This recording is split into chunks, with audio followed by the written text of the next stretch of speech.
Zee 24 तास एक पाऊल पुढे।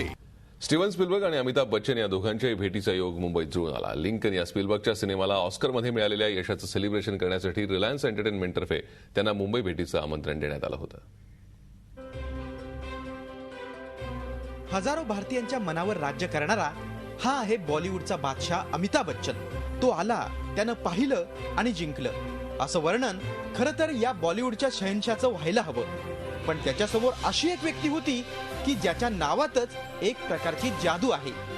दी Terminal, Munich, Jurassic Park, Schindler's List, Extra Terrestrial, Saving Private Ryan आणि अर्थातच आत्ताचा चर्चेत असलेला सिनेमा लिंकन यासारख्या अनेक अजोड कलाकृतींना आपल्या दिग्दर्शनाचा परिस्पर्श देणारा जादूगार आणि हॉलिवूडचा कल्पक दिग्दर्शक स्टीवन स्पीलबर्ग।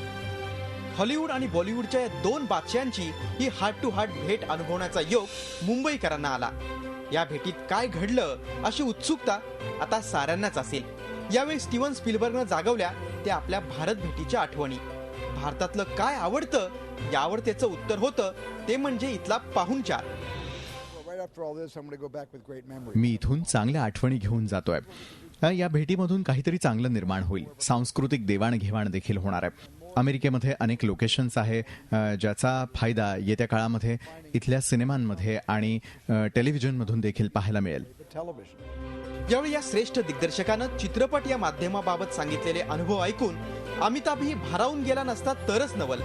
स्पीलबर्ग सारख्या मान्यवरांबरोबर एकाच व्यासपीठावर बसून गप्पा मारण्याचा अनुभव अविस्मरणीय असल्याचं अमिताभ यांनी मान्य केलं। स्पीलबर्ग भारत भेटीवर आले आणि एकाच रंगमंचावर त्यांच्याशी मुलाखत करण्याचा अनुभव खूपच चांगला होता। या आठवणी आयुष्यभरासाठी राहणार आहेत। एका सर्वोत्तम दिग्दर्शकाची आणि एका उत्तुंग अभिनेत्याची ही भेट म्हणजे एक अविस्मरणीय सोहळाच होता।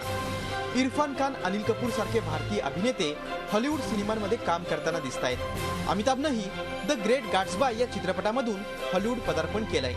त्यामुळे या दोघांच्या भेटीनं हॉलिवूड आणि बॉलिवूड या जागतिक सिनेमातील दोन मोठ्या इंडस्ट्रीजचा मेळ घडून आला तर तो नक्कीच एक सुवर्ण योग म्हणता येईल। झी 24 ताससाठी ब्युरो रिपोर्ट, मुंबई।